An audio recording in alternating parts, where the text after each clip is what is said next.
Great, so I'm here to talk about TriClip for tricuspid valve regurgitation. These are my disclosures. Now, when we look at patients who have TR, we should also think about the patients who have MR that are currently being treated in our current practice. And if you look at these data from the TVT registry, when you have residual TR that's left behind, much like with surgery, it carries a poor prognosis. And in this study, which we published from the TVT registry, the mortality is about 2 times greater when you have severe residual TR compared to patients without severe residual TR.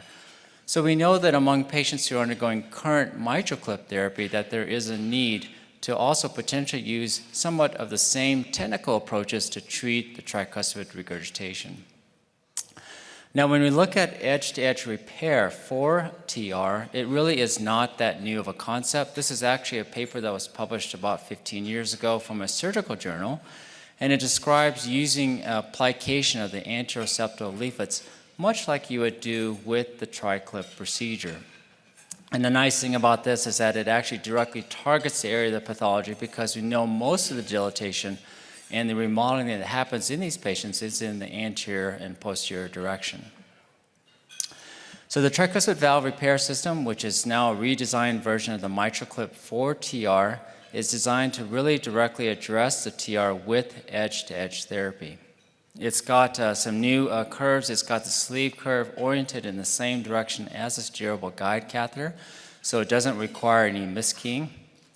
There's a knob that's been moved to the guide that improves the septal lateral movement, and you can use the plus-minus to help gain or manage the height in these patients. So here are some pictures that describe the steering modifications that you would see for the TriClip system. So on the left-hand side, you can see that the distal curve has been pushed more distal. It's made more small.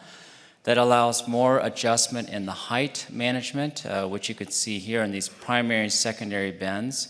And then with that, you can also steer to all different parts of the tricuspid valve using both the steerable sleeve as well as a stabilizer, moving it in and out, much like you do for MitraClip therapy.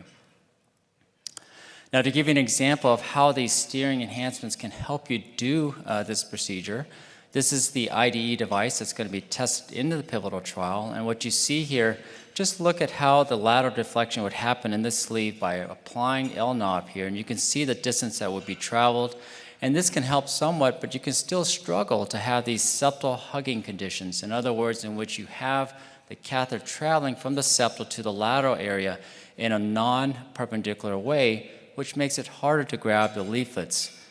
You contrast that with the new revised version, and if I'm just going to play this video here, if you look at the septal lateral movements here, look at that dimension now, and that happens because the SL knob has been moved to the guide, which gives much more control from the SGC perspective. And if you had a septal hugger like you have here in the lower middle part of the screen, you can now move with the SL knob directly over the tricuspid valve orifice to correct a septal hugger in a much more orthogonal way to do the clip procedure. Now, the first 30 patients have been described in a paper, and actually the first 85 are currently being submitted as well. But these are data I can share with you that were presented at London Valves last fall by George Nikoneg.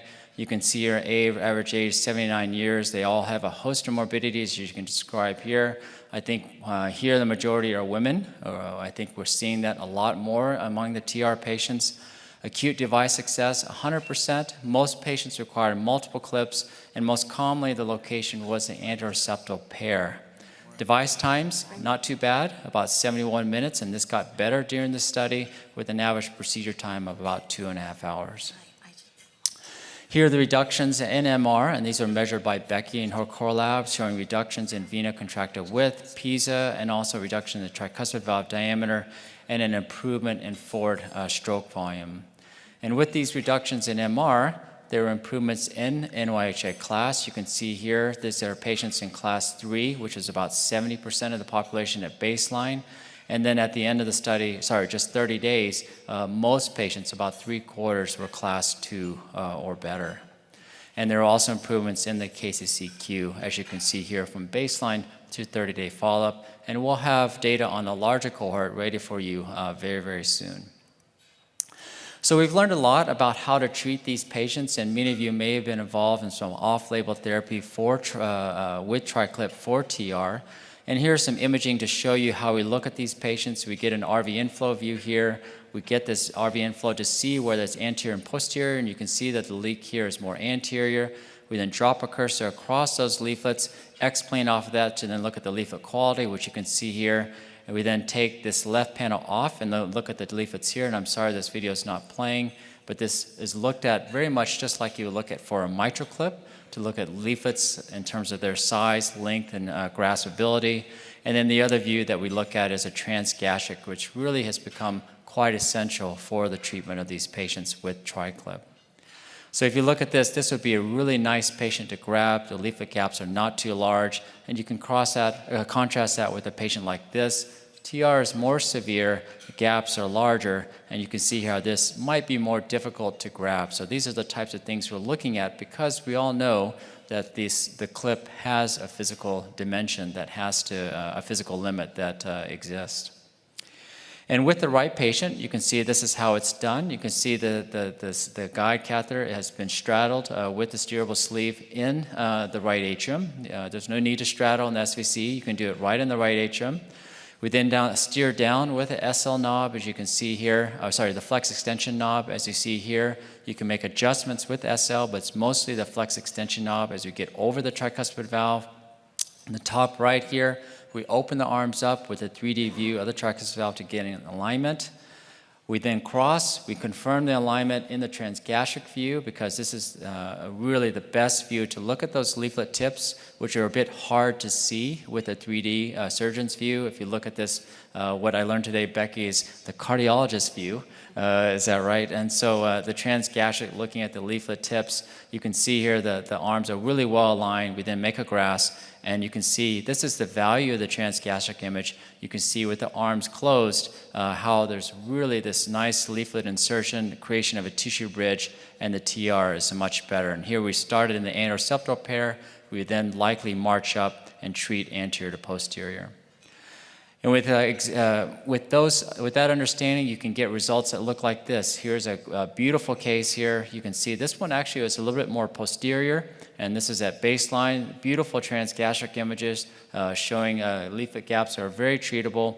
Here's a color compare showing the TR involving the posterior area as well. We go in and put a clip on, create this tissue bridge, and get a beautiful result here. You can see here's a clip with very little residual TR. So the current status is that the TriLuminate pivotal trial will be launched this year. We will have up to 80 centers in the United States, Canada, as well as parts of Europe. There will be a randomized arm in which we will randomize TriClip versus medical therapy. There will also be a non-randomized arm for the most severe or torrential TR patients. I have the pleasure of doing this with David Adams and look forward to seeing the results of this pivotal trial. So with that, thank you very much.